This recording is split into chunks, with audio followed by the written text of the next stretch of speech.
자, 오늘 우리는 이 디모데전서 1장 14절부터 17절까지 말씀을 본문으로 구원을 확신하고 본을 보이자라는 제목을 가지고 함께 말씀 나누도록 하겠습니다.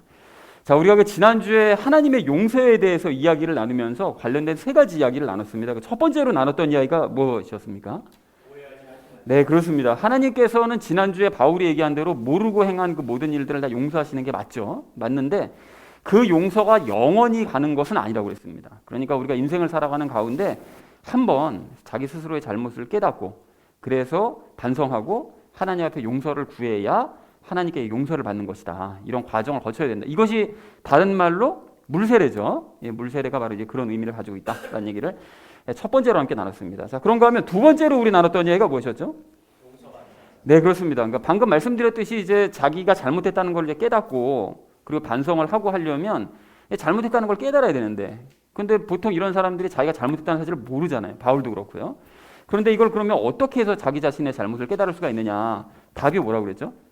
말씀이라고 그랬죠. 말씀. 그래서 바울이 사실은 그 자기가 잘못하는 줄도 모르고 하나님이 하시는 일을 그렇게 적극적으로 방해하면서 자기가 잘하고 있다고 착각했던 것은 장로들의 의존만 알고 있었지 사실은 말씀을 정확하게 몰랐기 때문이었다라는 사실을 우리가 확인을 했었죠. 그래서 지금도 마찬가지라고 했습니다. 성경을 안 읽으면 아무리 목사 설교 많이 듣고 아무리 예배 참석 많이 해봐야 아무 의미 없습니다. 성경을 안 읽으면 자기가 잘못했다는 사실도 모르고 하나님의 일을 방해하면서도 자기가 잘하고 있다고 착각할 수가 있다는 것이죠. 그래서 우리가 그런 사람들은 반성도 없고 용서를 구하지도 않기 때문에 성경을 반드시 읽어야 된다. 근데 읽을 때 바르게 읽어야 된다. 그럼 어떻게 읽는 게 바르게 읽는 거냐? 지난주에 그 예를 들었던 것이 히브리서 6장 1절, 2절 말씀이었죠. 거기서 말씀하시는 것처럼 그 그리스도의 복음의 그 기초 원리, 그것이 곧 따져보면 연합의 복음이다 라는 사실을 우리가 확인했었죠. 그 바탕 위에 말씀을 읽어야 우리가 자기 자신의 잘못을 반성할 수도 있고 또 용서를 구할 수도 있지만 실제로 용서도 받을 수 있다라는 얘기를 우리가 했었죠. 그래서 그런 사람들은 더더욱 성경을 읽고 반성해서 점점 더 거룩해져가는 삶을 산다라는 얘기를 두 번째로 우리 함께 나눴습니다. 자, 그런가 하면 마지막 세 번째로 나눴던 이야기가 무엇이었을까요? 네, 그렇습니다. 그러니까 잘못을 깨닫고 용서받은 사람들의 삶을 이렇게 보니까 예외 없이 예수님을 전파하는 삶을 살더라. 그렇다면 우리도 예외가 없이 마찬가지다. 항상 강조하는 것처럼 우리의 본업은 우리가 배우고 또 살고 있는 이 삶을 다른 사람들에게 전파하는 것이다. 가르쳐서 그 사람들도 똑같이 지켜내게 만드는 것이다. 라는 이 본업을 잊지 말자는 이 말씀을 드렸습니다. 그래서 사랑하는 우리 나눔 있는 교회 성도님들 모두는 하나님의 용서를 바르게 이해하시고 실제로 용서 받으시기 바랍니다. 그리고 말씀을 통해서 더욱 거룩해져 가시고 예수님을 전하는 삶을 살아내기로 마음을 다시 한번 다잡는 저 여러분 되시기를 다시 한번 주님의 이름으로 간절히 축원드립니다. 지난주는 하나님의 용서에 대해서 말씀을 우리가 나눴었죠. 그렇다면 이번 주는 구원에 대해서 말씀을 하고 계십니다. 그래서 어떤 것에 대해 말씀하고 계시는지 우리 한 절씩 보기 전에 전체 주제를 이렇게 잡았는데요. 구원을 확신하고 본을 보이자라는 이 주제를 가지고 각절 말씀 우리 나누도록 하겠습니다. 먼저 14절 말씀 우리 함께 읽도록 하겠습니다. 우리 주의 은혜가 그리스도 예수님 안에 있는 믿음과 사랑과 함께 넘치도록 풍성하였도다 라고 말씀하세요. 그러니까 이 문장 구조를 보면 우리 주의 은혜가 넘치도록 일단 풍성했다는 거죠. 그리고 그리스도 예수님 안에는 믿음과 사랑도 풍성했고 이런 얘기인데 은혜가 넘치도록 풍성했다는 것은 바울이 지난주 13절에 얘기했었잖아요. 자기는 신성모독하고 핍박하고 해를 끼치던 그런 자신이었는데 그런 자신이 구원을 받을 수 있었던 것은 모르고 행했던 일이기 때문에 용서받을 수도 있었던 것이 맞지만 더 근본적인 이유가 오늘 얘기하는 것이죠. 그게 뭐죠? 하나님의 은혜가 넘치도록 풍성했기 때문에 모르고 저지른 자기의 잘못을 하나님께서 용서를 해주셔서 그래서 나는 구원받을 수 있었던 거다라고 바울이 얘기를 하고 있습니다. 고백을 하고 있는 거죠. 그리고 그리스도 예수님 안에 있는 믿음과 사랑과 함께 넘치도록 풍성했다고 또 한 가지 이유를 얘기하는데요. 그러니까 예수님의 믿음과 사랑도 넘치도록 풍성했기 때문에 자기가 그 모르고 지었던 죄도 용서받고 구원을 받을 수 있었다라고 고백을 합니다. 자, 그런데 여기서 우리가 좀 주목하셔야 될 점이 그리스도 예수님 안에 있는 믿음이 풍성했다는 게 뭔 뜻입니까? 하나님의 은혜가 넘치도록 풍성해서 구원받는 건 알겠어요. 예수님의 사랑이 넘치도록 풍성해서 구원받는 건 알겠어요. 그럼 예수님의 믿음이 풍성해서 구원받았다는 건 뭔 뜻이죠? 무슨 뜻일까요? 여러분이 생각해 보시면 바울이 신성모독하고 핍박하고 해를 끼쳤잖아요, 과거에. 그런데 그런 아주 악독한 짓을 저지르고 있었을 때 예수님께서는 하나님이 바울을 구원해 주실 것을 믿으신 거죠. 그게 항상 예수님의 믿음이잖아요. 하나님께서 대신해 주실 걸 믿는 거. 그러니까 늘 예수님은 당신이 하실 능력이 있으심에도 불구하고 안 하시고 당신 성부 하나님께 모든 것을 의뢰하면서 믿는 거예요. 그걸 왜 그런 일을 굳이 하시냐? 우리에게 본을 보이시기 위함이죠. 우리에게 본을 보이시기 위해서. 자, 그래서 구원해 주실 것을 이렇게 믿었다는 바로 그런 뜻입니다. 그러니까 예수님은 또 바울이 이렇게 악했음에도 불구하고 넘치도록 사랑하는 마음을 품어주셨다는 것이죠. 그래서 자기가 구원받을 수 있었던 거다. 뭐 내 공로는 아무것도 없다라고 지금 고백을 하고 있는 것이죠. 그래서 14절을 이렇게 정리할 수 있겠는데요. 하나님의 은혜가 풍성하고 예수님의 믿음과 사랑이 넘치도록 풍성했기 때문에 나는 모르고 지었던 모든 죄를 다 용서받고 구원을 받을 수 있었던 것이다 라고 얘기했다는 것이 14절의 의미가 되겠습니다. 자, 이어진 15절 말씀 우리 함께 읽도록 하겠습니다. 이것은 신실한 말이요 온전히 받아들이기에 합당한 말이니 곧 그리스도 예수님께서 죄인들을 구원하시려고 세상에 오셨다는 말이로다. 죄인들 중에 내가 우두머리니라 라고 말씀합니다. 자, 여기 이 앞에서 이것은 이라고 얘기하는 거, 이것은 그 아래쪽에 있는 15절 그 하반절에 있는 말씀을 이야기하는 것입니다. 즉 하반절에 아까 전에 무슨 얘기가 있었는가 하면 예수님이 죄인들을 구원하려고 세상에 오셨다는 바로 그거, 바로 그 사실. 그 사실은, 그 말씀은 신실한 말이래요. 신실한 말이라는 것은 신뢰할 수 있는 말이라는 거예요. 예수님이 죄인을 구원하러 오셨다는 건 정말 믿음직한, 신뢰할 수 있는 말이다. 그리고 또한 그 말씀은, 죄인들을 구원하러 오셨다는 그 말씀은 의심 없이 온전히 받아들여야 될 말이다 라고 바울이 얘기하는 거예요. 왜 이렇게 자신 있게 바울이 얘기하는가 하면 자신과 같은 이런 악한 인간도 구원받았으니까. 그거를 너무나 자신 있게 얘기할 수 있는 거죠. 예수님은 죄인들을 구원하러 이 땅에 오신 것이 너무나 분명하다. 그러니까 너희가 이거 믿어야 되고 받아들여야 된다라고 바울이 얘기를 하고 있습니다. 자, 그리고 하반절 말씀을 보면 그리스도 예수님께서 죄인들을 구원하려고 세상에 오셨다는 말의 이 말은 정말 진리라는 거죠. 이건 정말 신뢰할 수 있는 말이고 의심 없이 너희가 받아들여야 될 진리다, 진리라고 바울이 얘기를 하고 있습니다. 그리고 이제 죄인들 중에 내가 우두머리니라라고 바울이 얘기하는데 앞에서는 죄인들을 구원하려 오셨다는 말이 자기가 구원받았다는 얘기잖아요. 그러니까 그게 너무 감사해서 이런 고백을 했는데 죄인들 중에 내가 우두머리다 이렇게 얘기해버리면 서로 상반되는 얘기라고 보여질 수가 있잖아요. 당연히 상반되는 얘기가 아니고 무슨 뜻입니까? 과거 자기가 신성모독하고 핍박하고 해를 끼친 극악무도한 죄인이었었고 자기는 과거에는, 그리고 현재도 비록 영이 거룩하게 구원받긴 했지만 혼의 구원을 지금 이루지 못하고 계속해서 갈팡질팡하는 상황은 맞잖아요. 그 로마서에서 고백하는 것처럼 그런 자잘한 죄 때문에 더욱 괴로워하고 막 이렇게 되는, 그래서 죄에 더욱 민감해졌기 때문에 그런 죄를 완전히 떨쳐버리지 못하는 자기 자신이 우두머리다, 죄인들 중에 우두머리다 라는 의미로 고백한 것이지, 바울이 여전히 뭐 계속 죄를 짓고 무슨 뭐 악한 일을 뭐 계속 저지르고 이래서 죄인들 중에 우두머리다라고 얘기하는 것은 아니다. 왜냐하면 그 앞에 그 상반절 내용하고도 서로 상반된 얘기니까요. 내용들 이해하셨죠? 네, 이게 뭐 이상한 얘기가 아닙니다. 자, 그래서 15절 전체 의미를 이렇게 정리할 수 있겠는데요. 예수님께서 죄인들을 구원하시려고 세상에 오셨다는 이 말은 정말 신뢰할 수 있는 말씀이고 온전히 받아들여야 될 말씀이다. 왜냐하면 죄인들 중에 우두머리인 나 같은 사람도 구원받았기 때문이다 라는 의미로 얘기했다는 것이 15절의 의미가 되겠습니다. 자, 이어진 16절 말씀 우리 함께 읽도록 하겠습니다. 그러나 예수 그리스도께서 먼저 내 안에서 모든 오래 참으심을 보이사 이후에 자신을 믿어 영존하는 생명에 이르게 될 자들에게 본이 되게 하셨으니 이런 까닭으로 내가 긍휼을 얻었느니라 라고 말씀합니다. 여러분 여기 보시면 예수 그리스도께서 먼저 내 안에서 모든 오래 참으심을 보이신다고 그러잖아요. 그러니까 바울이 강조하는 게 내안이죠, 내안. 그러니까 바울은 먼저 죄인들 중에 우두머리였지만 바울의 영을 좀 구원하셨기 때문에 그래서 예수님이 자기 안에 들어오실 수가 있는 거죠. 그래서 자기 안에 들어오셨는데 그 이후로도 그 안에서, 바울 안에서 오래 참으시면서 바울의 혼의 구원을 이루어가고 계신다라는 사실을 얘기하고 있는 거죠. 오래 참으시면서 바울의 혼을 계속해서 이제 그 건져내시는, 구원해 가시는, 그러니까 거룩하게 만들어 가시는 그런 일들을, 혼의 구원을 이루어가고 계시는 그런 상태를 얘기하는 거죠.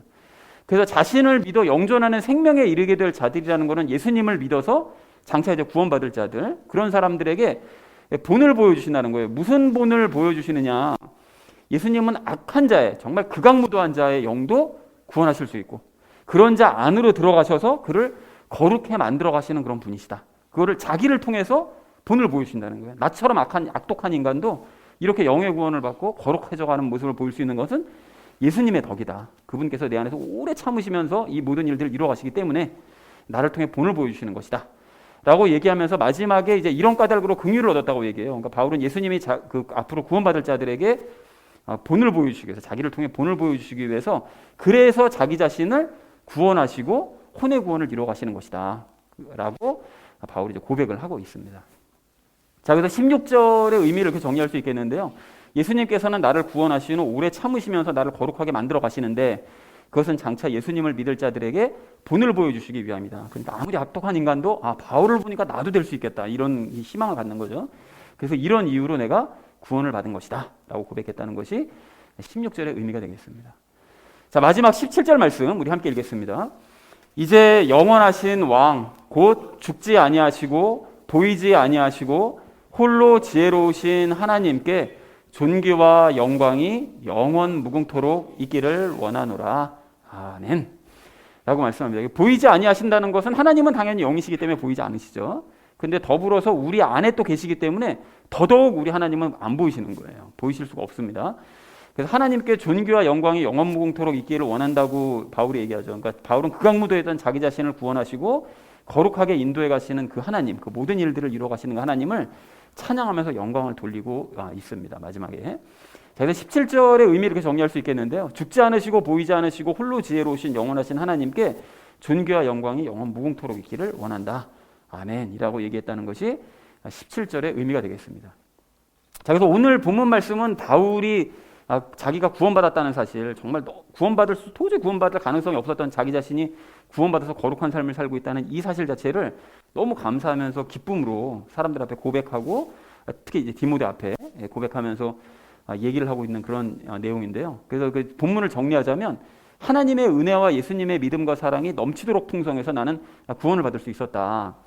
자, 근데 죄인들 중에 우두머리인 나를 구원하신 것을 보면 예수님이 죄인들을 구원하러 오셨다는 이 말씀은 정말로 신뢰할 만한 말씀이고 온전히 받아들여야 될 만한 그런 말씀입니다. 왜냐하면 나 같은 인간도 구원받았으니까 라고 바울이 얘기하는 거죠. 또한 예수님은 나를 오래 참으심으로써 앞으로 믿을 자들에게 본을 보여주시는데 이런 이유 때문에 나는 구원을 받은 것이다. 그러니까 이렇게 나는 본을 보여주는 삶이 내가 그거 이후로 구원받았다고 얘기하는데도 나는 전혀 서운한 게 없다는 거예요. 그게 너무 감사하다는 것이죠. 그리고 이 모든 일을 행하신 영원하신 왕, 죽지도 보이지도 않으시는 지혜로운 하나님께 존귀와 영광이 그래서 영원히 있기를 난 정말 간절히 원한다 라고 얘기했다는 것이 고백이 오늘의 본문 말씀 되겠습니다. 자, 그런데 뭐 다 아시는 내용이지만 좀 더 쉬운 말로 정리해보자면 이렇게 딱 정리를 할 수가 있겠는데요. 하나님의 은혜와 예수님의 믿음과 사랑으로 죄인들 중에 우두머리인 내가 구원을 받았다. 그래서 예수님이 죄인들을 구원하신다는 이 말씀은 너무나 틀림없는 사실이다. 그리고 예수님은 나를 거룩하게 만드심으로써 다른 사람들에게 본을 보여주고 계신다. 그래서 이 모든 일을 이루고 계신 하나님께 나는 영광을 돌릴 수밖에 없다 라고 얘기했다는 것이 오늘 본문 전체의 내용이 되겠습니다. 자, 그래서 오늘 본문 내용 파악하신 대로 이제 나머지를 삶에 적용을 할 건데 적용 시간에 우리가 오늘도 세 가지 나눌 거거든요. 그러니까 첫 번째는 죄인인지 의인인지 이 여부를 좀 다시 한번 확인하고요. 우리가 구원에 대한 오해를 하는 부분이 있는데 그것에 대해서 이야기를 나누고요. 그리고 마지막으로 본을 보이는 삶에 대해서 이야기를 나누도록 그렇게 하겠습니다. 그래서 오늘 결론을 이렇게 맺을 수 있겠는데요. 구원을 확신하고 본을 보이자라는 이 주제로 나머지 이야기는 삶에 적용하면서 함께 말씀 나누도록 하겠습니다. 구원을 확신하고 본을 보여야 될 우리가 오늘 첫 번째로 함께 나눌 이야기는 죄인인지 의인인지 확인하자는 것입니다. 여러분 오늘 15절 마지막 부분을 좀 다시 보실까요? 마지막 부분 보시면 바울이 뭐라고 얘기를 하죠? 자기 스스로를 죄인들 중에 우두머리다 이렇게 말을 해요. 그러니까 조금 전에 설명드렸던 것처럼 이 고백은 바울이 과거에 너무나 끔찍한 죄인이었고 그리고 지금은 이제 죄에 민감해서 지금은 죄를 저지르고 있다는 뜻이 아니라 죄에 민감해서 이런 고백을 한 것인데 그럼에도 불구하고 자기가 구원받았다는 사실에 포인트가 있는 거죠. 오늘 그 전체의 말씀이 구원받았다는 그 감격과 기쁨을 노래하고 있잖아요. 그러니까 거기에 포인트가 있는데 그런데 이제 이런 식으로 성경 전체의 내용을 이제 감안해서 그걸 근거로 이 구절을 이제 봐야 되는데 그렇게 보질 않고 이 구절만 따로 떼어서 읽는 단순한 사람들이 참 많거든요. 그래서 바울에 대한 어떤 그 이미지를 고백해라, 뭐 얘기해봐라 이렇게 되면 죄인들 중에 괴수 이해가 꼭 나와요. 죄인들 중에 괴수, 죄인들 중에 우두머리. 바울은 어쩔 수 없이 그 사람도 죄를 저질렀다고 이렇게 얘기를 한단 말이죠. 그래서 이런 사람들이 이제 바울은 구원을 받았지만 구원받은 이후로도 계속 죄를 지은 거다. 이렇게 주장해서 인간은 그래서 어쩔 수 없는 죄인이다. 이제 이런 주장들을 한다는 것이죠. 자, 그렇다면 바울은 정말로 구원받은 이후로도 계속 악한 죄를 저지르고 또 그렇기 때문에 자기 자신을 스스로 죄인들 중에 우두머리라고 말한 것이냐? 여러분 만약에 그렇다면 14절 말씀 보실까요? 14절에서 바울이 뭐라고 얘기하죠? 자기는 하나님의 은혜와 믿음과 사랑을 넘치도록 부음받고 구원받았다고 얘기를 하잖아요. 그럼 이런 말을 뻔뻔하게 그 몇 줄 위에다 그걸 쓸 수가 있을까요? 여전히 자기가 죄인들 중에 아주 그냥 악한 일을 저질러서 우두머리인데 난 하나님께 은혜와 사랑과 뭐 믿음 때문에 난 구원받았어. 이런 얘기를 뻔뻔하게 어떻게 쓰겠냐고요. 그리고 여러분 16절 말씀도 보시면 예수님이 자기 안에서 오래 참으시고 자신을 거룩하게 만들어 가시면서 본을 보여주신다. 이런 말을 어떻게 하겠어요? 자기는 지금 극악무도한 죄인인데 여전히 지금 자기는 죄인들 중에 우두머리인데 예수님이 나를 거룩하게 만들어 가시고 뭐 이래서 나는 뭐 이런 말을 쓸 수가 없잖아요. 그죠? 자, 그럼 반대로요. 바울은 그러면 구원받은 이후로는 늘 죄를 짓지 않고 그냥 거룩하게만 그럼 살았던 게 맞냐? 그건 아닐 거 같잖아요. 그죠? 그러면 뭐가 맞냐는 거예요. 바울은 구원받은 이후로 거룩한 삶만 살았다. 아니면 그냥 여전히 죄인이었다. 여러분 어떤 게 맞습니까? 그래서 이렇게 이제 혼란한 것에 대해서 사람들이 보통 이제 세 가지로 설명을 해요. 그러니까 바울은 어쩔 수 없는 죄인이다라고 주장하는 사람들은 인간은 태생적으로 죄인이기 때문에 원죄가 있기 때문에 원죄 얘기 많이 하잖아요. 원죄가 있기 때문에 구원을 받기 전에도 죄를 짓고 구원받은 이후에도 무조건 죄를 짓는다. 이제 이렇게 주장을 하죠. 너무 비관적이에요. 그러니까 이유를 물으면 이유는 없어요. 인간은 원래 죄인이다. 이렇게 얘기하는 거죠. 근데 두 번째로 어떤 사람들은 인간은 죄인인 게 맞는데 근데 구원받은 이후로는 거룩해졌기 때문에 더 이상 죄를 지을 수가 없다라고 주장을 하는 사람도 있단 말이죠. 자, 그런데 그럼에도 불구하고 죄를 지을 것 같은 위기가 찾아올 수가 있잖아요. 사람이 살다 보면. 그렇게 되면 어떻게 합니까? 죄를 짓지 않기 위해서 필사적으로 노력해야 된다 라고 얘기하는 거죠. 그래서 예전에 루터 영화 혹시 보셨나요? 거기 보면 루터가 막 자기 거룩해지기 위해서 허벅지를 막 그냥 바늘로 송곳 이만한 걸 막 찌르잖아요. 막. 그래서 여기가 상처투성이에요. 막 허벅지가. 죄를 지을 것 같으면 그냥 뭐 이상한 생각 할 것 같으면 찌르는 거죠. 그냥. 그러니까 이런 사람들도 있다는 거예요. 자, 그런데 죄를 짓지 않을 수는 없잖아요. 그러니까 결국은 이런 사람들이 스스로 죄를 지으면 자기가 죄를 졌다고 생각하면 완전히 우울해지고 이제 괴로워하는 거죠. 그래서 기도원 가서 사는 거예요. 너무 연약한 상태로 신앙생활을 하는 것이죠. 자, 그리고 세 번째의 사람들은 이것을 인간은 구원받은 이후로 거룩해지는 게 맞지만 죄를 지을 수도 있다. 이렇게 얘기를 해요. 설명을 해요. 이게 맞긴 맞는 얘기인데 근데 이제 그런 사람들에게 그러면 구원받은 사람이 거룩해졌는데 왜 죄를 짓습니까? 이렇게 물어보면 명확하게 설명은 잘 못해요. 그건 그냥 구원받았지만 죄를 짓는 거야. 성경에서 이렇게 얘기하시잖아. 그냥 이렇게 설명 대충 하고 넘어간다는 거죠. 자, 그런데 우리는 구원받은 그리스도인이 죄를 지을 수 있는 것인지 없는 것인지 그럼 도대체 왜 그런 일이 일어나는 것인지를 명확하게 설명할 수가 있습니까? 없습니까? 있죠. 어떻게 설명할 수 있죠? 성경에서 말씀하시는 두 가지 개념으로 뭐와 뭐로요? 영과 혼으로 그것 가지고 이용해서 명확하게 이 부분을 설명할 수가 있어요. 그러니까 즉 지난주에도 우리가 히브리서 6장 1절 2절 말씀에 대한 교리에 대해서 설명하면서 말씀을 드렸는데 성령님 세례를 받을 때 우리가 어떻게 된다고요? 영이 죄와 분리가 되면서 영은 거룩하게 되는 거죠. 영은 거룩하게 되고 죄와 분리된 영은 거룩해졌기 때문에 더 이상 죄를 짓지 않습니다. 그러니까 우리가 거룩해졌다고 얘기하는 것은 다른 게 아니라 영이 거룩해졌다는 뜻이에요. 영이. 그런데 우리의 혼이요. 그러니까 우리의 지식과 감정과 의지를 담당하는 이 정신적인 상태는 죄와 분리되는 과정을 거치지를 않았어요. 그렇기 때문에 우리의 혼은 죄의 그 영향력 때문에 그냥 계속해서 죄에 익숙한 생각을 하고 죄에 익숙한 감정을 가지고 죄에 익숙한 결정을 내리는 그런 삶을 사는 거죠. 그러니까 우리의 영은 거룩하지만 혼은 죄에 아직 물들어 있는 이런 이중성을 가지고 있게 되는 거예요. 그래서 그런 모습이 우리 그리스도인에 자꾸 나타나는 거죠. 그런데 사람을 겉으로 볼 때는 그렇게 영과 혼이 막 구분지어서 보이는 것이 아니라 겉으로 볼 때는 뭐만 보여요? 혼이 하는 일만 보이잖아요. 그러니까 그 사람이 정신세계로 그냥 정신 상태로 하는 일만 보이니까 그러니까 겉으로 보기에는 계속 죄를 짓는 것처럼 보이고 여전히 죄에 이끌리는 죄인처럼 보일 수밖에 없다는 것입니다. 그러니까 거룩하지만 죄인은 아니고 죄인처럼 보일 뿐이라는 거예요. 이 혼은 점차 변화되어 가고 있는 상태니까. 이해가 되셨죠, 여러분? 이해가 되시는 거고 설명하실 수도 있죠. 자, 그러므로 바울이 오늘 15절과 같은 고백을 한 이유는 설명할 수 있잖아요. 바울의 영이 죄와 분리가 되어서 거룩해졌지만 그렇지만 죄의 속성을 벗어버리지 못하는 그 혼 때문에 어쩔 수 없이 자기가 죄를 지을 수밖에 없는 것이고, 로마서 7장에서도 고백하잖아요. 이건 내가 짓는 게 아니라 죄가 짓는 거다, 막 고백을 하잖아요. 그렇게 얘기를 하고, 그것 때문에 자기가 괴로워하고 죄에 민감해서 이런 고백을 한 것이지, 뭐 바울이 뭐 일부러 죄를 짓거나 뭐 구원받기 전과 똑같이 그냥 뭐 죄를 짓기 때문에 죄인들 중에 우두머리다라고 고백한 것이 아니다 라는 사실을 우리는 분명하게 설명할 수 있다는 것입니다. 그리고 그렇기 때문에 많은 사람들이 헷갈려하는 이 문제예요. 그 구원받은 그리스도인은 의인인가 죄인인가 하는 이 문제에 대한 답을 우리는 명확하고 명쾌하게 답을 제시할 수가 있다는 거예요. 있으니까 여러분 이거를 설명하실 수도 있어야 됩니다. 그냥 아시고만 계시면 안 되고, 남이 물어보면 그런 게 있어 그냥 이렇게 할 게 아니라 정확하게 설명하실 수 있어야 돼. 이게 왜 그런가라는 거를. 자, 그런데 여러분 여기서 좀 주의하실 점이 있어요. 뭐냐면, 잘 들어보십시오. 어떤 사람이 성령님 세례를 받지 못해서 영의 구원을 못 받은 상태예요. 구원받지 못했어요. 못했는데 그래서 그 사람은 예전과 달라진 게 전혀 없어요. 없기 때문에 정말로 죄를 짓고 살아요. 죄를 짓는 상태예요. 그런데 이런 얘기를 듣고 난 다음에 본인은 영의 구원을 받았는데 혼의 습관에 따라서 죄를 짓고 있는 것이라고 생각할 수도 있잖아요. 그죠? 그렇게 오해할 수 있죠. 그리고 반대로요. 어떤 사람이 성령님 세례를 받고 영의 구원까지 받았어요. 근데 그걸 잘 몰라요. 그 증거가 좀 미약하게 드러났어요. 잘 모르는데, 그리고 혼이 옛 습관에 따라서 지금 죄를 짓고 있는 상태인데 본인은 성령님 세례 받지 못하고 구원받지 못해서 여전히 죄를 짓고 있는 상태다라고 오해할 수도 있는 거 아닙니까?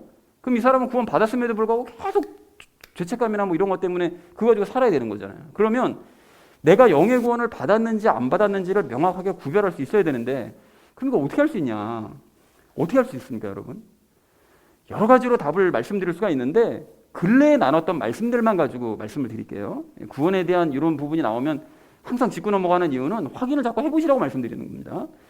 여러분, 멀리 가지 말고 지난주에 나눴던 것처럼 자신의 잘못을 깨닫고 반성해서 예수님께 용서를 받으려면 그 시작되어야 되는 부분이 있죠. 그 시작이 뭐라고 그랬죠? 뭘로 시작해야 됩니까? 자기가 잘못했다는 걸 깨닫고 반성하고 예수님께 나가서 용서를 구해요. 뭘로 시작해야 돼요? 말씀으로 시작해야 되는 거죠. 말씀을 알아야 그걸 보고 내가 잘못이 있구나 이걸 깨닫게 되니까요. 그래서 말씀을 읽다가 자신의 잘못을 깨닫고 반성하고 예수님께 나아가서 용서를 구한 체험이 나에게 있느냐, 이걸 보시면 돼요. 가령 나는 어린 시절에 그 수련회 가가지고 막 뜨겁게 찬양하다가 나는 반성하고 구원받았는데, 나는 그때 그냥 어떤 그 부흥회 목사님 와가지고서 막 그냥 불같이 그냥 막 설교할 때 그거 듣고 나는 반성하고 회개하고 나는 구원받았는데, 이런 분들은 본인이 정말로 구원받았는지를 다시 한번 확인하셔야 돼요. 왜냐? 그건 말씀 읽고 변화된 게 아니니까요.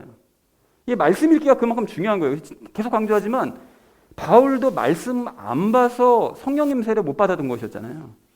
근데 말씀이 무슨 뜻인지 바르게 깨닫고 나니까 비로소 예수님이 그리스도로 보이고, 그래서 성령님 세례 받은 거 아닙니까? 그러니까 말씀을 읽지 않은 상태로 자기가 아무리 무슨 뭐 체험을 하고 뭐 해봤자 이게 아무 의미 없다는 거예요. 그래서 말씀의 어떤 체험 같은 것만 가지고는 본인 구원 여부를 확인할 수가 없다. 자, 그런가 하면 또 확인할 수 있는 방법이 있는데, 본인에게 변화의 열매가 있는지를 보면 됩니다. 이건 뭐 바울이 항상 강조하는 거잖아요. 거듭난 사람에게는 성령님의 열매가 맺힐 수밖에 없다. 자, 그러니까 자기가 구원을 언제 받았는지, 이때 나는 구원받은 것 같은데, 여러분 돌이켜보고 그 이후로 내 삶이 그 구원받은 시점 이전과는 삶이 많이 달라졌나, 변화됐나, 이걸 보시면 돼요. 자, 그런데 여기서 이거를 보실 때 지속성이 중요한데, 난 한 20년 전쯤에 구원받은 것 같은데 그 20년 이전의 삶과 20년 전 이후의 삶을 보면 좀 변화는 됐어. 근데 그 이후로 똑같아. 이러면 안 돼요. 이건 변화된 게 아니에요, 여러분. 그러니까 어제보다 오늘이 더 나아진 모습으로 지금 어제보다 오늘이 더 나아지고 있냐, 이게 중요합니다. 이게. 그래서 아무리 작더라도 어제보다 내가 오늘 조금이라도 더 사랑하고 기뻐하고 평안을 누리고 오래 참고 부드럽고 선하고 믿고 온유하고 절제하는 모습이 조금씩이라도 조금이라도 달라지고 있다. 이러면 나는 영의 구원을 받는 사람이 맞는 거고요. 그리고 잘 모르겠다. 그러면 자기 구원에 대해서 심각하게 좀 고민을 해봐야 됩니다. 자, 그런가 하면 구원을 확인할 수 있는 또 다른 방법은 오늘 본문에서 바울이 고백하는 이런 고백들이 있는지를 보시면 돼요. 여러분, 가령 14절 말씀 보십시오. 14절에서 바울이 뭐라고 고백하죠? 하나님의 은혜와 예수님의 믿음과 사랑을 풍성하게 받아서 구원받았다고 고백하잖아요. 나는 이런 고백이 있는가? 나도 이렇게 해서 구원받았어. 이런 거. 그리고 15절처럼 나 같은 사람이 구원받은 걸 보면 예수님은 죄인을 구원하러 오신 게 너무나 확실하다. 이런 고백이 정말 나오는가? 난 진짜 옛날 나를 생각하면 야, 이건 진짜 이거 구원이랑 상관도 없었는 건 아주 더러운 죄인이었어. 근데 나 같은 게 구원받았네. 예수님은 죄인을 구원하러 오신 게 너무 틀림없는 사실이야. 당연히 고백할 수 있는가? 16절 말씀처럼 예수님이 내 안에서 오래 참으시고 나를 통해 사람들에게 본을 보여주고 계신다라는 이 고백을 할 수 있는가? 이 고백이 있어야 된다는 거예요.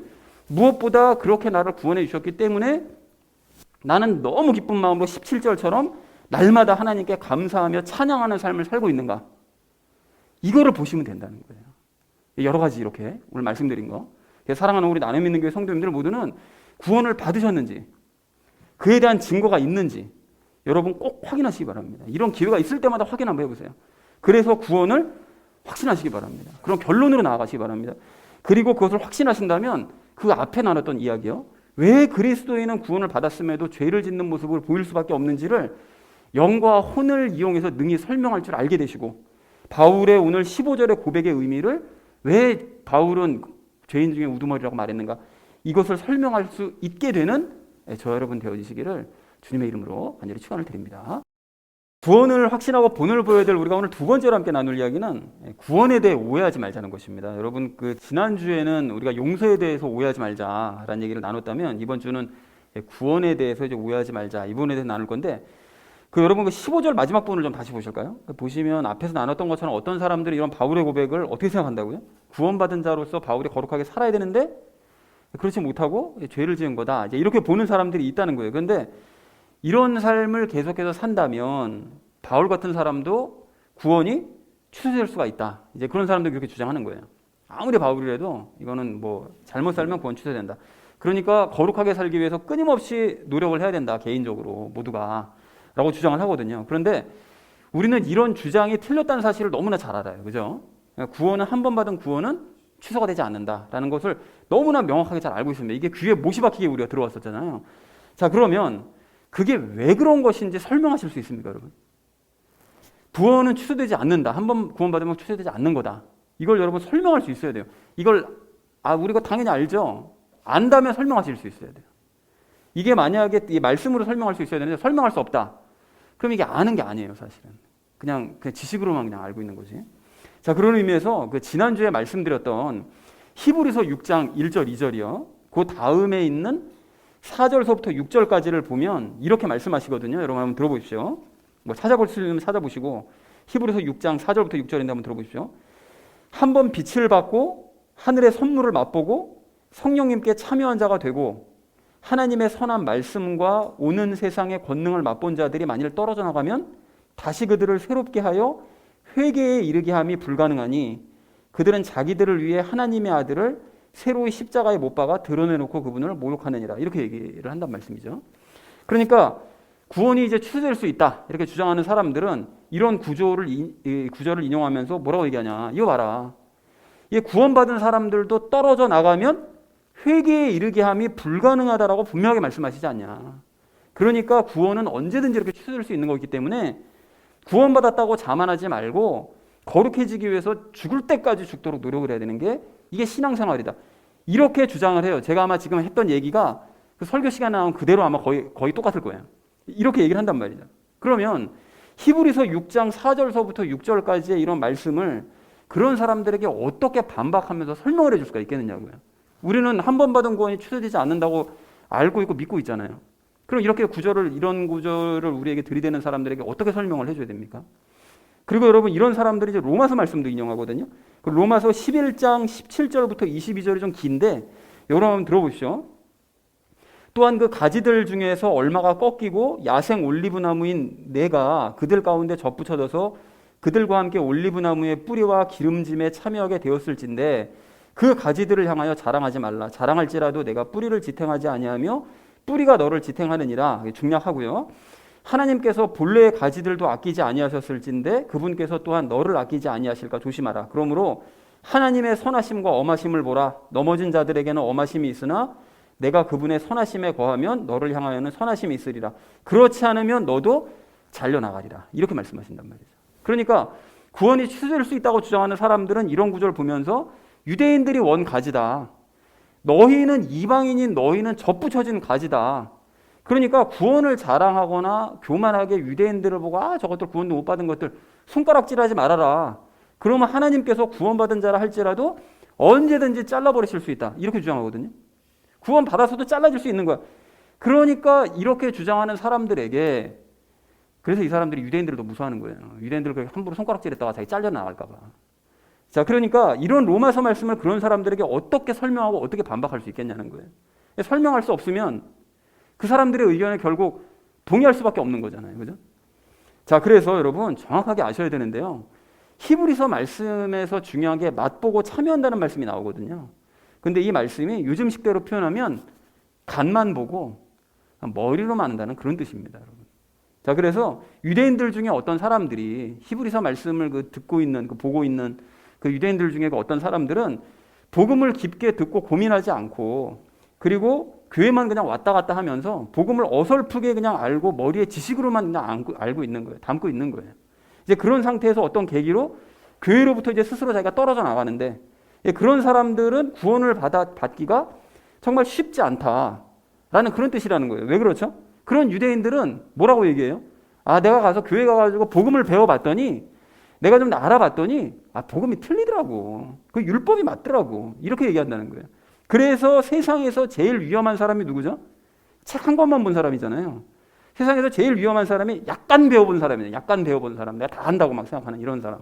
그러니까 이런 유대인들이 복음에 대해서 잠깐만 들어봤을 뿐인데 무슨 뜻인지 난 다 알겠다. 이렇게 착각을 하면서 내 생각에는 그래서 예수가 십자가에 못 박혀 죽는 게 너무나 당연한 일이어서 율법을 어겼으니까 이렇게 해서 대놓고 예수님을 모욕하더라 라고 얘기한 것이 히브리서 6장 4절서부터 6절까지의 내용이라는 거예요. 그러니까 이런 유대인들은 더 이상 복음을 받아들이지 않게 되기 때문에 돌이키기가 불가능하다라고 말씀하신 그런 내용이라는 것입니다. 그러니까 다시 말해서 이 말씀은 구원을 받아도 취소가 될 수 있다는 그런 뜻이 아니라 처음부터 구원을 받지 못한 유대인들이 믿음도 없이 적당히 교회에 왔다 갔다 하다가 그냥 교회를 나가는 경우, 그런 사람들은 구원받기 정말 힘들다. 이런 얘기를 한 얘기라는 거죠. 그러니까 구원 취소와는 아무 상관도 없는 얘기라는 거예요. 겉으로 얼핏 보면 막 그런 거 같으니까 그냥 막 그런 얘기 설명 들으면 구원 취소되네. 이렇게 되는 어처구니 없는 얘기라는 거예요. 그리고 로마서 말씀도 마찬가지죠. 로마서 11장의 가지 비유에서는 접붙임이 중요하다는데 여러분 접붙임은 예전에 로마서 나눌 때도 말씀을 드렸지만 가지와 나무가 하나가 된 상태가 아니라 말 그대로 그냥 접만 붙여진 상태인 거예요. 붙여진 상태. 그래서 다시 말해서 굳건한 믿음을 가져서 그 가지가 원래 나무와 연합돼서 완전히 붙어버린 거 있잖아요.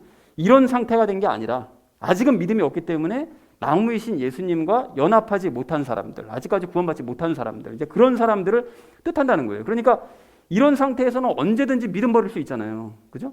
그리고 돌아설 수 있는 것이기 때문에, 그러니까 교회에 간신히 그냥 붙어 있는 그런 사람들이기 때문에, 그리고 그런 사람들은 믿음이 없어서 잘려졌던 유대인들처럼 유대인들과 똑같이 잘려져 나갈 수가 있는 거다라고 말씀하신 그런 내용이라는 것입니다. 그러니까 로마서 11장의 말씀도 구원 취소와는 아무 상관이 없는 말씀, 원래부터 믿음 없는 사람들에 대한 그 말씀이라는 거예요. 자, 그러므로 오늘 15절의 바울의 고백 또한 바울이 죄에 민감해서 했던 고백이었던 거지, 뭐 바울이 극악무도한 죄를 계속 저지르고 옛날 구원받기 전에 그런 죄를 계속 저질러가지고 구원이 취소될 수 있다라고 주장하는 것은 정말 말도 안 되는 주장이다라는 것을 반박할 수 있어야 된다는 것입니다. 여러분, 지난주에 제가 그 얘기했잖아요. 그 사람이 자기의 스스로의 잘못을 깨닫고 반성하고 그래서 예수님께 용서를 구하면 용서받을 수 있다고 했잖아요. 그러면 여러분 그렇게 말씀을 드렸는데 그렇게 한번 예수님께 용서를 받고 구원을 받으면 그 구원은 영원한 구원이라는 사실을 여러분 믿으시기 바랍니다. 여러분, 그리고 그렇게 구원이 취소되지 않는다는 건 뭐 여러 가지 말로 더 증명할 수 있지만 여러분 그 오늘 본문 말씀만 가지고도 증명할 수가 있어요. 여러분 그 여러분이 증명해야 된다고 생각하시면서 말씀을 한번 보세요. 14절 말씀 보십시오. 바울이 지금 신성모독하고 핍박하고 해를 끼쳤던 자기 자신이 구원받을 수 있었던 건 뭐라고요? 아무 대가 없이 베풀어 주신 하나님의 은혜, 그리고 자기가 구원받을 것을 믿어주신 그 예수님, 그리고 풍성한 사랑, 그것 때문에 구원받았다고 고백하잖아요. 그런데 여러분 생각해 보세요. 만일 구원이 취소가 될 수가 있다고 생각해 보시자고요. 그럼 우리 하나님의 은혜는 줬다 뺏는 은혜예요? 아니 그럼 그게 무슨 대가 없는 은혜입니까 그게? 줬다 뺏는 은혜인데 그 뭐 누구나 다 알 수 있지. 그리고 여러분 예수님은 하나님께서 바울을 구원해 주실 것을 믿는 믿음을 가지고 계셨다고 그랬잖아요. 근데 그거 만약 구원 취소될 수 있어가지고 구원 취소돼 버리면 그 믿음 거짓 믿음이네요. 그죠? 그리고 또 예수님은 바울이 신성모독하고 핍박하고 해를 끼쳐도 다 용서해 주시고 그런 사람을 건져주시는 그 무한한 넘치는 사랑을 베푸신 분인데 그 이후로 구원을 그냥 뭐 다른 죄 졌다고 획 취소해 버리시면 그렇게 줬다 뺏는 사람에게 무슨 뭐 풍성한 사랑입니까? 그건 사랑도 아니잖아요. 그러니까 구원이 취소된다고 생각하는 이런 사람들은 이러한 하나님의 은혜와 믿음과 사랑을 완전히 폄훼하는 사람들인 거예요. 너무 우습게 보는 사람들. 너무 아무것도 아닌 가치도 없는 것이라고 여기는 그런 정말 아무 생각 없는 사람들이라는 것입니다. 그런가 하면 여러분 15절도 마찬가지입니다. 여러분 보시면 바울이 예수님은 죄인들을 구원하러 오셨다는 이 말씀이 신뢰할 만한 말이라고 얘기하잖아요. 그리고 온전히 받아들여도 좋은 말씀이다. 이렇게 선포를 했는데 구원이 만약에 취소가 될 수 있다고 생각한다면 그렇다면 예수님이 죄인을 구원하러 오셨다는 이 말씀은 더 이상 신뢰할 수 있는 말이 아닌 거죠. 언제든지 취소될 수 있는데요. 그 믿을 수가 없는 말이죠. 온전히 받아들여서는 더더욱 안 되는 말이죠. 그 함부로 그렇게 했다가 그냥 구원 취소돼 버리면 어떡하라고. 그리고 16절 말씀도 생각해 보십시오. 예수님께서는 바울 안에 들어가셔서 바울을 오래 참으시며 거룩하게 만들어 가시는 본을 보이신다고 그랬잖아요. 근데 만약에 구원이 취소되는 거라면 예수님은 오래 참는 분 아니신 거죠. 뭐 참다가 그냥 획 구원 취소해 버리시는 분이시니까. 그리고 다른 사람들에게 바울이 지금 거룩해져 가는 모습을 지금 본을 보여주신다고 그랬는데 얘 거룩하지 못해서 그냥 구원 취소. 그러면 그거는 다른 사람들에게 본을 보여주는 게 구원은 언제든지 취소될 수 있다는 본을 보여주는 거거든요. 말이 안 되는 얘기라는 거예요. 그리고 마지막으로 17절도 여러분 생각해 보십시오. 바울이 만약에 구원이 취소될 수 있다고 생각하고 있었다면 자기가 구원이 취소될지도 모르는데 언제 취소될지 모르는데 이게 태평하게 하나님께 영광 돌리며 찬양할 수 있겠습니까? 죽기 직전까지도 불안한 거 아니에요. 죽기 바로 그 직전에 바로 딱 숨 넘어가기 직전에 나 하나님을 찬양해 이러고 죽어야죠. 무슨 하나님을 찬양해요. 그러다 구원 취소되면 어떡하라고. 그래서 사랑하는 우리 나눔 있는 교회 성도님들 모두는 하나님의 은혜와 믿음과 사랑이 넘치도록 풍성하고 예수님이 죄인들을 영원히 구원하러 오셨다는 이 말씀이 정말로 신뢰할 수 있는 말이요 의심 없이 온전히 받아들여야 될 말씀이라는 것을 믿으시기 바랍니다. 또한 나를 영원히 구원하시고 내 안에 들어오셔서 나를 거룩하게 만들어 가시는 이으로써 다른 사람들에게 이 본을 보이시길 원하신다는 사실을 여러분 믿으시기 바랍니다. 그렇기 때문에 영원한 구원을 의심하지 말고 또 염려하지도 마시고 바울처럼 영원히 하나님을 찬양하시는 저 여러분 되어지시기를 주님의 이름으로 간절히 축원을 드립니다. 자, 구원을 확신하고 본을 보여야 될 우리가 마지막 세 번째로 나눌 이야기는 본을 보이자는 것입니다. 여러분 오늘 16절 말씀을 좀 보십시오. 바울은 예수님께서 자신을 통해 본을 보이신다고 얘기를 해요. 그러니까 즉 바울은 구원을 받은 이후에 거룩하게 변화되어 가고 있기 때문에 정말 극악무도한 죄인이 거룩한 모습으로 변화되어 가고 있기 때문에 이런 모습으로 다른 사람들에게 예수님의 본을 보여주신다는 거예요. 자기 자신을 통해서. 그래서 여러분 아까 전에도 얘기했던 것처럼 14절부터 16절까지의 그런 진심 어린 고백을 바울이 할 수가 있었던 것이고요. 우리 적용 1에서 나눴잖아요. 그리고 17절처럼 하나님을 늘 찬양하는 삶을 사는 거예요. 이런 삶을 살았기 때문에 이게 본이 되는 거예요. 그러니까 예수님이 이런 삶을 보여주고 싶으신 거예요. 다른 사람들에게. 그리고 지난주에 나눴던 그 건전한 교리 그것을 가르치는 일에도 바울이 정말 혼신의 힘을 다하거든요. 그거 왜 이렇게 열심을 다합니까? 너무 감사하니까요. 나 같은 인간이 이게 복음을 되게 이게 받아들인 것만도 너무 감사한데 건져주신 것만도 감사한데 이걸 전하게 해주시니까 너무 감사하니까 예수님이 좋아하시는 일이니까 몸이 으스러져라고 그 일을 하는 거죠. 그리고 그렇기 때문에 예수님께서 그러한 바울의 삶을 보시고 너무 기특하시니까 다른 사람들이 바울의 삶을 본받도록 보여주시더라는 것입니다. 그렇다면 여러분 우리도 마찬가지라는 거예요. 여러분 우리도 구원받았다면 바울과 같은 이런 고백과 찬양을 해야 마땅한 것이고요. 그리고 바울처럼 말씀을 전파하는 이 일에 정말 열심을 내는 삶을 살아야 된다는 것입니다. 여러분 그런 의미에서 뭐 이제 그런 생각을 하시는 분은 없을 거라고 제가 생각을 하는데요. 그 우리가 오늘 나눈 내용들 있잖아요. 구원받은 사람이 왜 죄를 지을 수도 있느냐. 또 뭐 나는 구원을 받은 것이냐 아니냐. 뭐 그리고 한 번 받은 구원은 왜 영원한 것이냐. 뭐 이런 것들을 들으시면서 야 이런 교리적인 것들을 우리가 배우고 듣는 게 이게 내 삶이랑 이게 도대체 무슨 상관이냐 이게. 목사는 맨날 저렇게 왜 재미도 없고 이렇게 딱딱하고 그런 어려운 말만 맨날 이렇게 하냐. 이런 생각하는 분은 없으시죠? 이제는 없으실 거라고 있나? 없으실 것 같은데. 여러분 제가 이제 이 말씀을 드리는 이유는 이게 여기는 없을 것이라고 생각하는데요. 인터넷으로 가끔 들으시는 분 계시거든요. 가끔 가물에 콩나듯. 그런 분들 중에 다른 교회 다니시는 분들 들으시라고 제가 말씀드리는 거예요. 여러분 혹시라도 그런 생각하는 분이 계신다면 그런 분은 스스로의 구원을 좀 심각하게 돌아봐야 돼요. 여러분 왜 그렇습니까? 그런 사람은 이게 아직도 삶이 말씀 중심이 아니라 내 삶이 중심인 거예요. 내 삶에 이게 무슨 도움이 되냐, 내 삶에. 이게 중심인 거예요, 이게. 그래서 여러분 생각해 보세요. 사사시대가 왜 망했다고요? 하나님께서 그 족보를 룻기 보셨죠? 사사시대 그 족보를 통째로 걷어내시잖아요. 거기는 아예 취급도 안 하세요. 여러분 왜 그렇게 하신다고요? 사사시대 사람들이 하나님의 말씀을 중시하는 삶을 버리고 내 삶만 중요하니까, 이 먹고 사는 그 일 때문에 바알을 섬겼기 때문에 하나님께서 통째로 드러내신 거 아닙니까? 말씀 중심이 아니에요. 그 사람은 자기 삶이 중심이지. 그리고 이 시대도 사사시대와 다를 바가 없잖아요. 하나님께서 뭐라고 말씀하셨는가? 도대체 성경에 이 말씀 도대체 무슨 뜻인가? 이걸 순수한 마음으로 고민하는 사람이 거의 없어요. 성경 말씀 자체를 안 보니까. 보더라도 이게 무슨 의미인가? 아이 몰라 넘어가. 고민하는 사람이 없습니다. 말씀 중심이 아니에요. 그러니까 모두가 다 자기 삶이 중요하기 때문에, 내 삶만 중시하기 때문에 설교도 말씀도 내 삶과 상관이 없으면 안 들으려고 해요. 관심이 없어요. 무시해버려요. 그러니까 기독교가 지금 망해가고 있는 것입니다. 한국 기독교가. 여러분 학창시절에 공부할 때 그런 거 있잖아요. 야 이거 도대체 어디다 써먹으려고 내가 이걸 배우는지 모르겠다. 이런 친구들 있잖아요. 이런 친구들도 자기 삶이 중심인 거거든요. 배움이랑은 상관없어요. 내 삶에 도움이 되냐 안 되냐, 저 배우는 게. 이게 중심인 거예요. 근데 그런 친구들이 모르는 게 있잖아요. 수학 시간에 배운 근해 공식이요. 미적분이요. 여러분 이거 써먹을 때가 삶 가운데 써먹을 일이 있어요? 거의 없죠. 없어요. 요즘 컴퓨터로 다 할 수도 있으니까. 근데 그걸 배울 때 어떤 도움이 됩니까? 논리력이 키워지고요. 도형을 배울 때 상상력과 더불어서 다양한 시각으로 사물을 바라보는 능력이 길러지는 거예요. 그리고 문제들을 풀어갈 때 인생의 문제 해결 능력과 시간 배분의 능력을 배우는 거예요. 공식 자체가 중요한 게 아니에요. 문제 자체가 중요한 게 아니에요. 그거를 해결해 나가는 그 시간이 중요한 거예요. 그 시간이. 다양한 것을 배울 수 있는 바로 그 시간. 깨달을 수 있는 바로 그 시간. 여러분 성경을 읽거나 설교를 들을 때도 이게 마찬가지인데요. 성경 한 구절 그 자체가, 또 구원에 대한 교리가 당장 내 삶과는 아무 상관이 없을 수도 있겠죠. 그게 무슨 도움이 되겠어요, 내 삶에.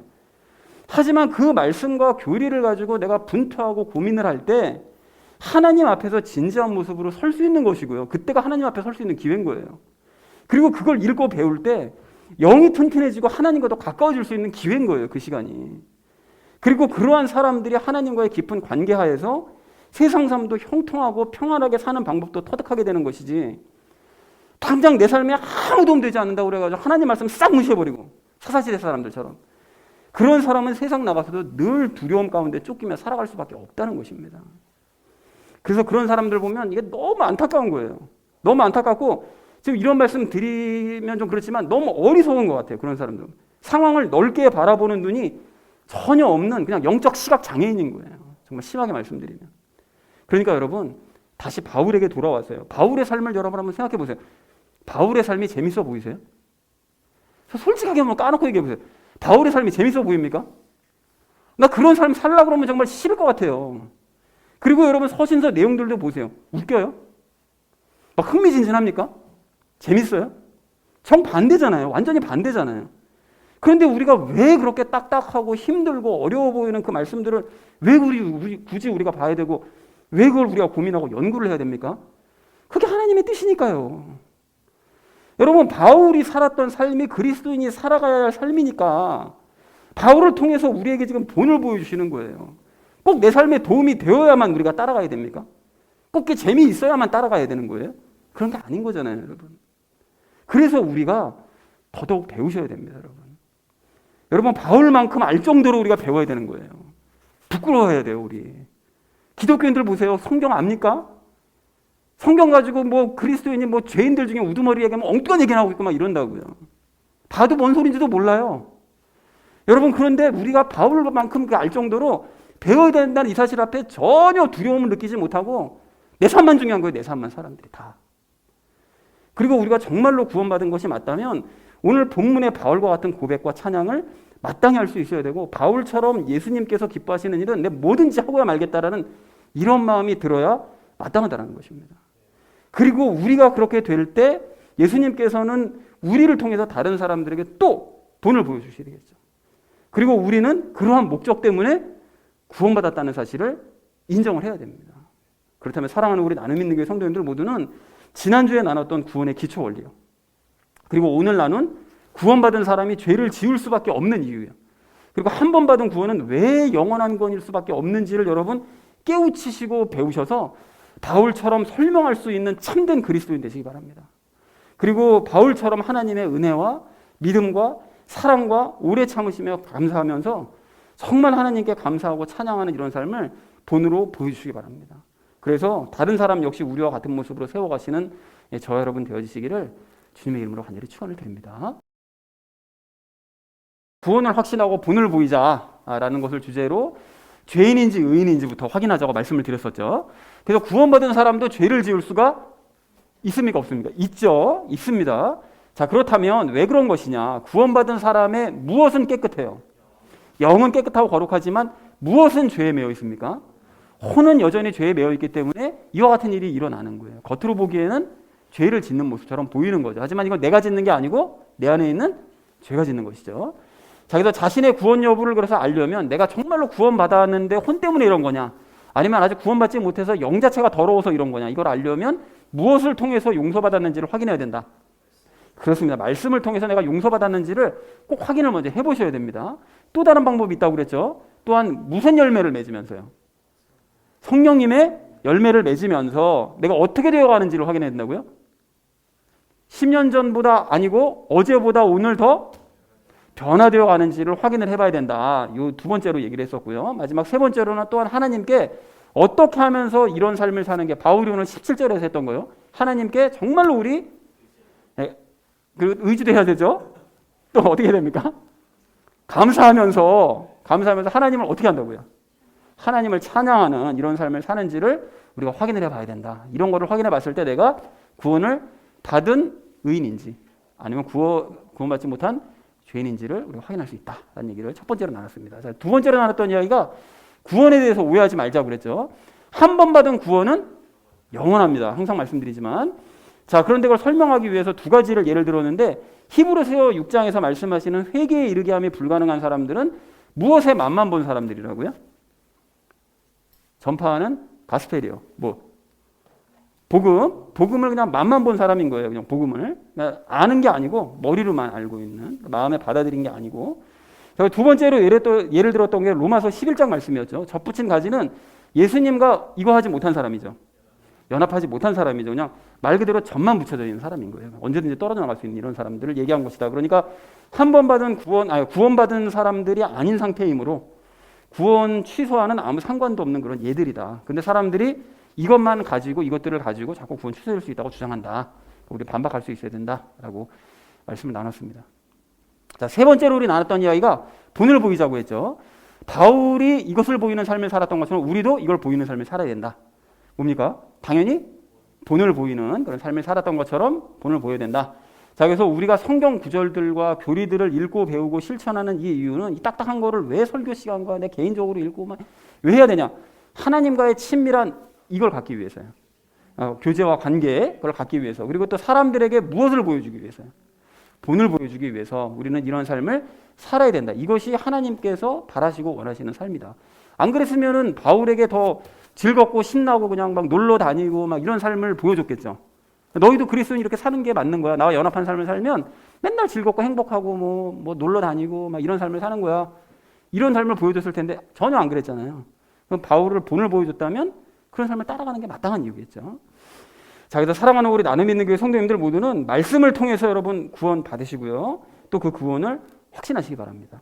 그리고 그 구원은 영원하다는 사실을 여러분 믿으시기 바랍니다. 그리고 그 모든 것들을 확인하고 배우는 것은 하나님과의 더 깊은 관계를 위함이고 다른 사람들에게 본을 보여주기 위함이라는 이 사실을 여러분 확인하시고 실제로 그러한 삶을 살아가는 저 여러분 되시기를 주님의 이름으로 간절히 축원을 드립니다. 우리 함께 기도하겠습니다.